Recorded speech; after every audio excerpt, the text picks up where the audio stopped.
Vamos lá, gente, prontos para a continuação da nossa aula. Essa aqui é a segunda parte de todas as dicas que a gente está dando de motivação, explicando como que a parte de exatas principalmente pode ser cobrada na prova, mais especificamente matemática e física, né? Química não, química vai ser outro professor. Como que a parte de matemática e física pode ser cobrada na prova do Enem, né? E também estou aproveitando para dar umas pitadas pessoais de todo o motivacional. Não sou nenhum coach, é claro que não, mas tudo motivacional para a sua prova ser feita na maior tranquilidade possível, tá? Bom, como eu tinha falado na última parte da aula, a gente tem que também saber uma forma correta de fazer a prova. Ué, mas eu faço a prova pegando ela e saio fazendo que nem um doente, que nem um doido, questão por questão. Isso, meu amigo, pode ser muito ruim. Imagina o seguinte, imagina que você pegou a prova, por exemplo, no ano passado, isso aconteceu muito com uma galera que, se não me engano, pegou a prova rosa ou azul. As primeiras questões de matemática, ano passado, 2017, as primeiras questões de matemática da prova azul ou rosa, acho que foi azul, cara, eram as mais difíceis para muita gente. Imagina que você começou a fazer a prova de matemática e em 45 questões, as 5 primeiras já são aquelas ações que você não domina, mas você fica ali tentando. Quando você percebeu, você olhou no seu relógio, já tem um tempão e você não saiu do lugar. Percebeu a merda que isso vai dar? Que vai dar merda mesmo, o termo é esse. Você vai ficar destruído psicologicamente. E você vai tender a achar o quê? Caramba, eu perdi um tempão, o que eu faço agora? Eu começo a fazer qualquer coisa de mais fáceis, lá no meio daquelas... O que o pessoal acha mais fácil em matemática? Por exemplo, questão aqui que você tem aqueles gráficos em barra, né? Aqueles gráficos aqui de barrinhas, tá? Que você... Opa, cadê o professor? Morreu, tá? Que você tem aqui.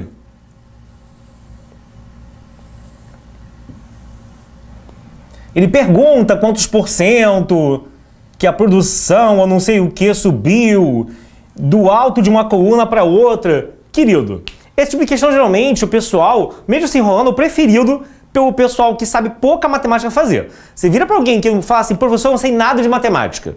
Quais são as questões que eles vão falar, que eles vão esperar aparecer na prova, folheando ela, e vão começar a fazer? Ah, de porcentagem, nesse estilo que eu falei. Questão, sei lá, de deu a situação problema e monta só a função, que função do primeiro grau cai muito assim. Ele dá, no caso, uma contextualização e você não tem que fazer nada de grandioso. Só tem que dizer qual é a função que envolve aquilo, tá? E aí ele começa por elas. Realmente esse tipo de questão é o tipo de questão pelo qual eu recomendaria que você começasse. Você sendo muito fraco em matemática ou não.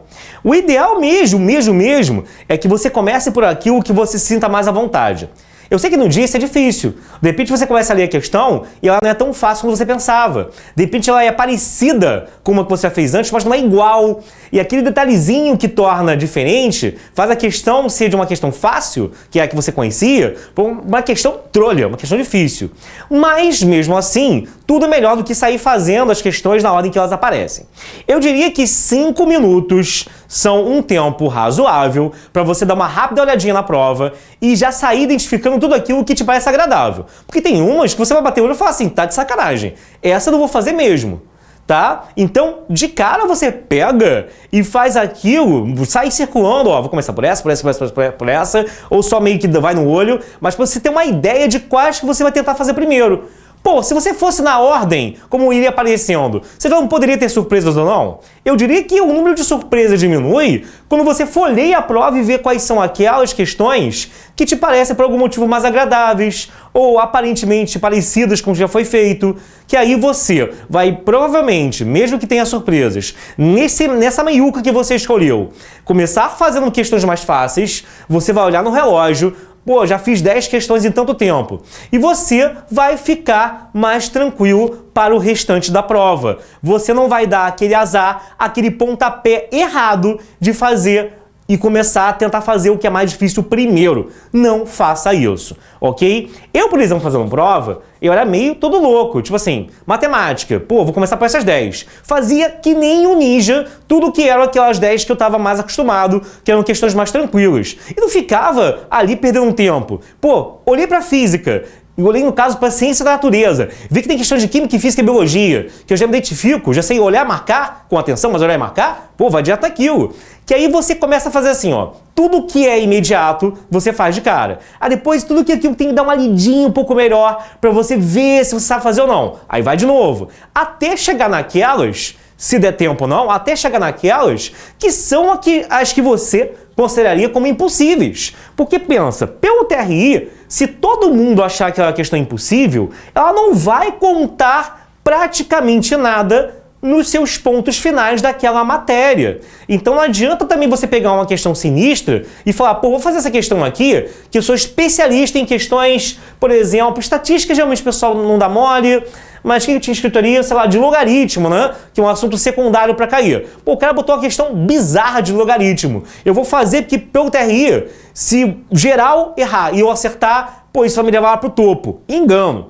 Isso só te favorece quando, dado que você acertou as questões que são consideradas mais fáceis, aquelas que a maioria das pessoas acertou naquele ano, é que você vai ser alavancado pelas mais difíceis. Então não vale a pena de jeito nenhum você de fato pegar e você fazer esse tipo de questão. O que vale a pena é você pegar e investir de cara em questões fáceis. Beleza, galera? Bom, beleza. Dito isso, tem que alternar também as matérias de matemática com as matérias de física, química e biologia, que são as do dia de exatas, né?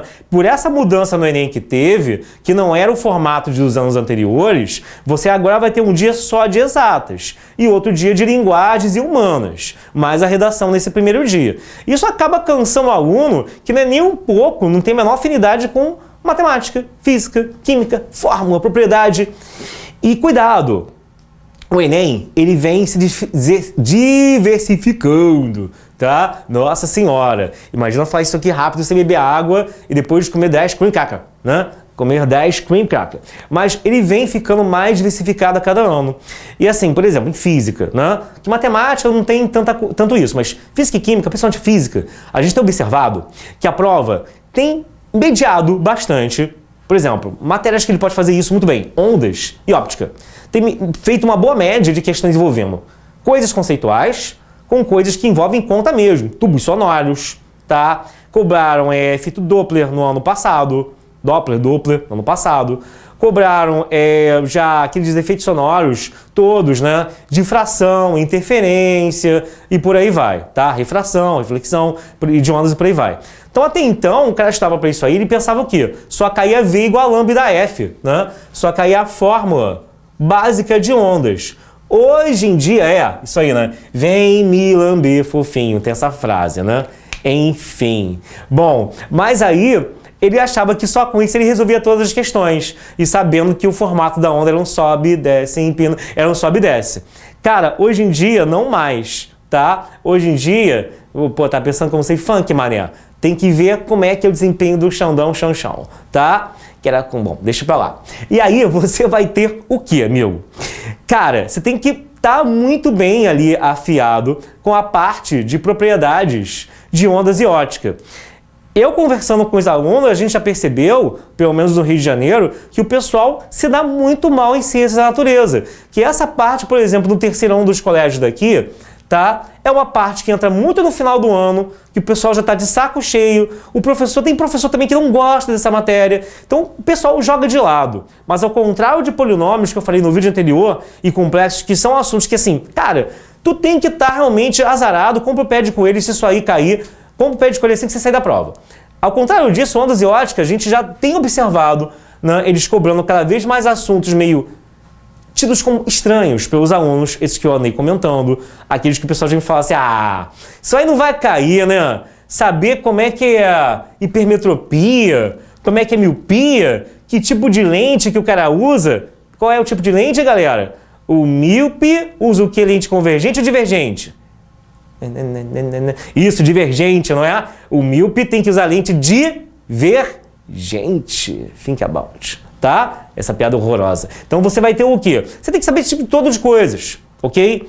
Além de eletrodinâmica, que em física é um assunto muito cobrado, potência de resistor, ok?